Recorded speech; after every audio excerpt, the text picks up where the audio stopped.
Unitarian Universalist covenant to affirm and promote the interdependent web of existence of which we all are a part, honoring the diversity of all living beings and their unique needs. As day-dwelling creatures, we can deepen our connection to this web by understanding and appreciate the role of darkness in the natural world. Today, we welcome Dr. Sherri Phillabaum, a longtime UU religious educator with a 20-year career, which I believe started here. Not exactly. And including 15 years as the director of lifespan religious education at the First UU Church of San Antonio. She holds a PhD in Renaissance drama and brings a passion for learning and connection. Please welcome Dr. Sherri Phillabaum.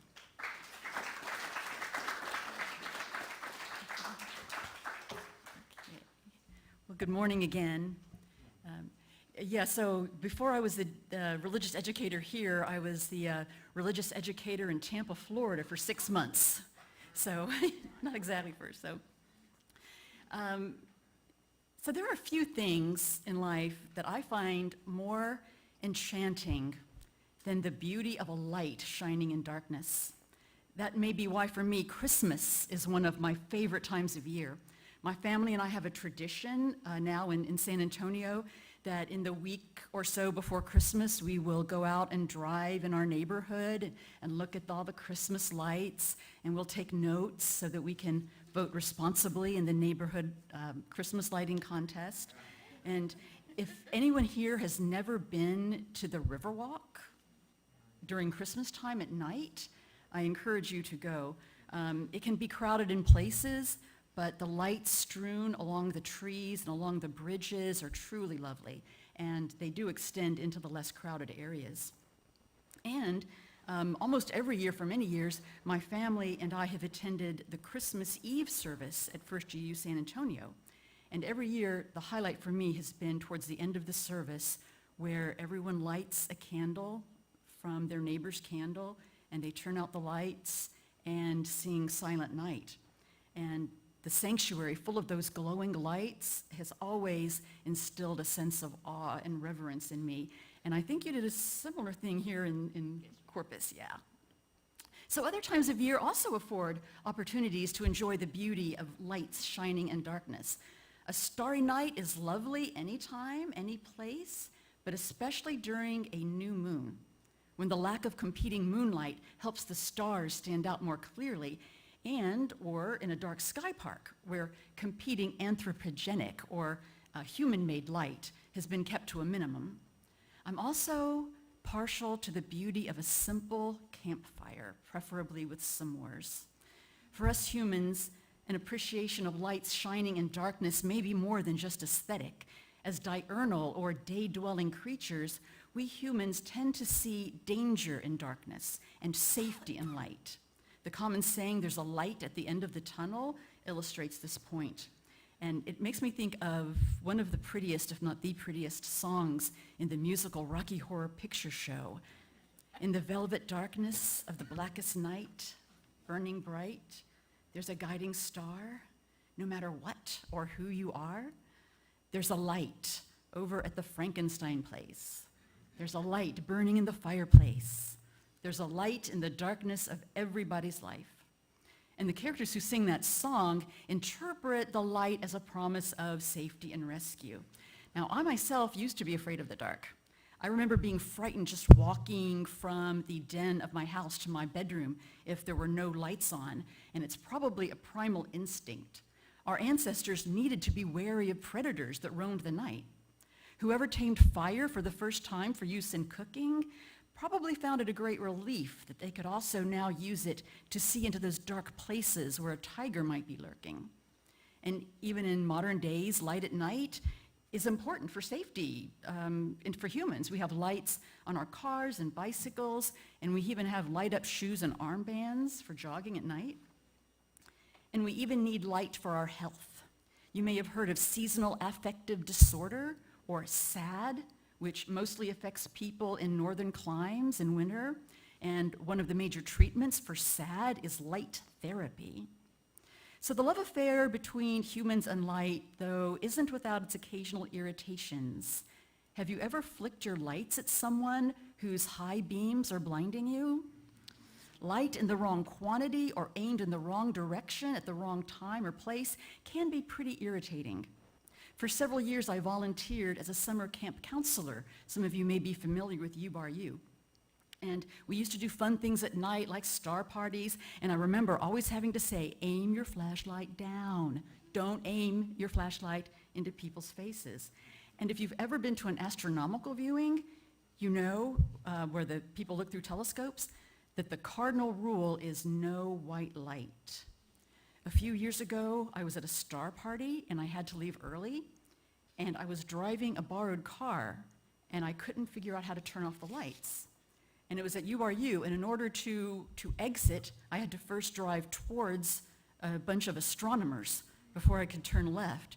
And oh my God, you should have heard the screaming and yelling as I was driving away. I just hope that nobody recognized who I was. And you don't have to be an astronomer to be affected by an overabundance of nighttime light. If you want to see truly brilliant stars, you have to travel to a dark sky park or another isolated area. I read that in 1994, when an earthquake knocked out power in Los Angeles, local emergency centers were getting phone calls from people who saw this strange silvery glow in the sky, and that was the Milky Way that had been so long obliterated by urban sky glow that some people didn't know what it was. So if we creatures of the light can be negatively affected by light pollution, imagine the effect on other creatures who are more dependent on the rhythms of alternating darkness and light. And here's an example that I find poignant. Every year on September 11th, there's a special tribute at the 9/11 Memorial. 2 bright beams of blue light are shown from the top of one of the Memorial Museum parking garages. And those lights are composed of 88 7,000-watt xenon light bulbs, and they reach up to 4 miles high. Now, as a person who appreciates the beauty of a light shining in the darkness, I'm sure I would find that sight awe-inspiring if I ever saw it in person. But those lights are also deadly. So imagine yourself in this situation. You need to drive from point A to point B, and you have just enough gas to get there. No more. There is no plan B. If you run out of gas, you are stuck. So you go on your way and you get caught in one of those traffic circles. And the traffic is so bad that you're caught going around and around in that traffic. Now maybe you're in that traffic for 5 minutes, or maybe until you run out of gas. But even if it's just 5 minutes, you may no longer have the ability to get where you were trying to go. Now imagine yourself as a migrating bird. You have a grueling, hundreds of miles long journey ahead of you and just enough energy to get there.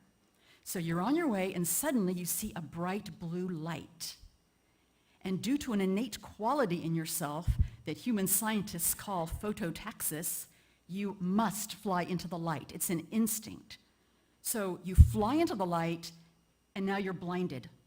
And you have no idea how to get out of the light. So you fly around inside of it until you just happen to fly out or until you fall to your death exhausted. And your energy could be so depleted that even if you escape, you could die later before you get to where you're going. So that's what happened to tens of thousands of birds in those 9/11 memorial lights until the conservationists got involved. And now volunteers monitor those lights. They lie on their backs on the roof there, and they look up, and they count the birds that are trapped in the light. And when the count reaches 1,000, they turn off the lights for 20 minutes so the birds can go along their way. But of course, the once-per-year 9/11 lights are far from the only hazard of nighttime lighting. Migrating birds are routinely confused during passage by brightly lit buildings, communication towers, and other structures. Glenn Phillips, executive director of the New York City Audubon Society, says that each year in New York City alone, about 10,000 Migratory birds are killed or injured, crashing into skyscrapers and high-rise buildings. And the estimates as to the number of birds dying from collisions across North America every year range from 98 million to close to 1 billion. The U.S. Fish and Wildlife Service estimates 5 to 50 million birds each year die from collisions with communication towers. Oops, I got more there. And birds aren't the only victims. As you may have heard somewhere recently, baby sea turtles follow the glimmer of light when they're born into the sea. And when there is light coming from other directions, they can become disoriented and move in the wrong direction, becoming easy prey for night predators, or just dying from exhaustion, never reaching their natural home. The remains of dead baby sea turtles have even been found in beach fires that people have failed to extinguish.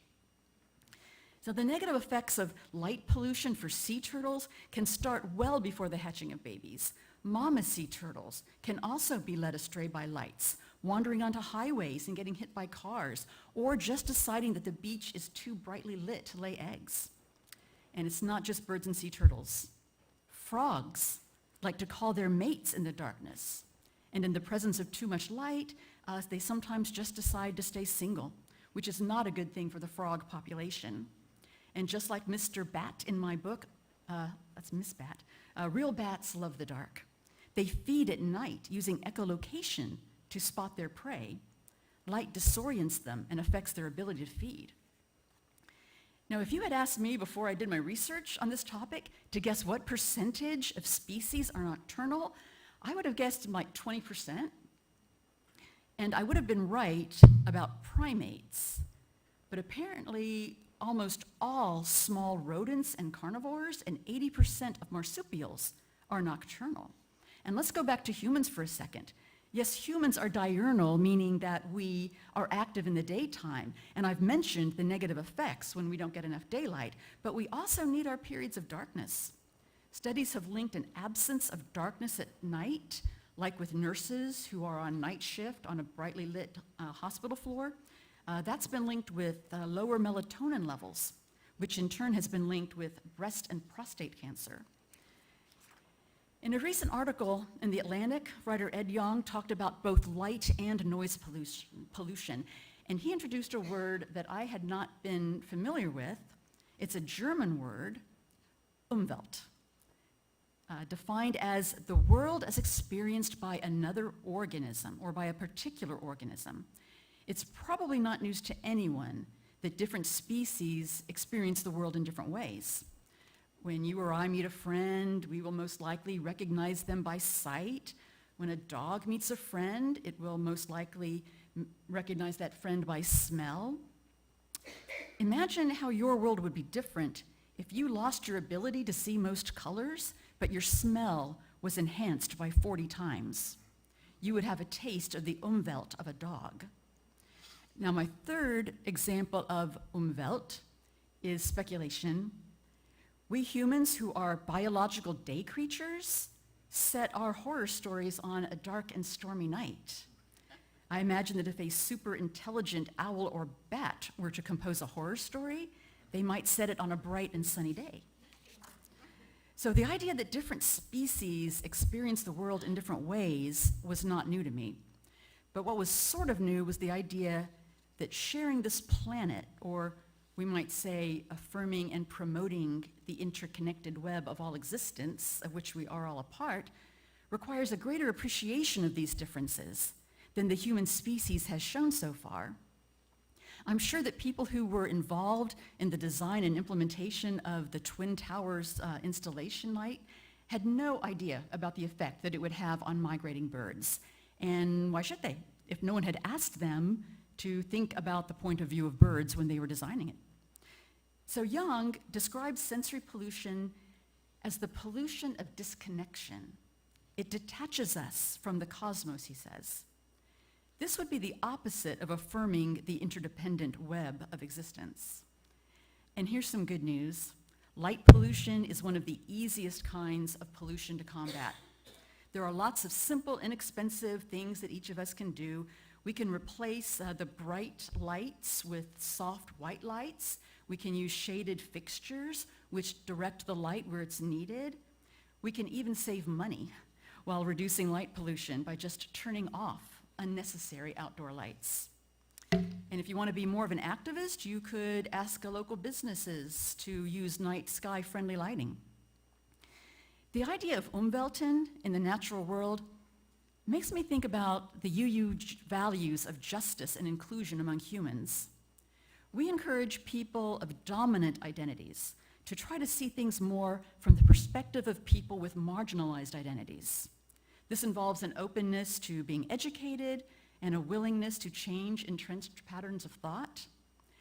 I believe what Ed Young is encouraging us to do in his Atlantic article is to do the same thing as regards the natural world. He points out that humans are the only creatures who are able to recognize the Umwelt of their own species and to observe and speculate about the Umwelt of other species. This is a gift and a challenge. He also says that to perceive the world through others' senses is to find splendor in familiarity and the sacred in the mundane. And I believe that finding splendor in the familiar and sanctity in the mundane is a theological imperative for UUs.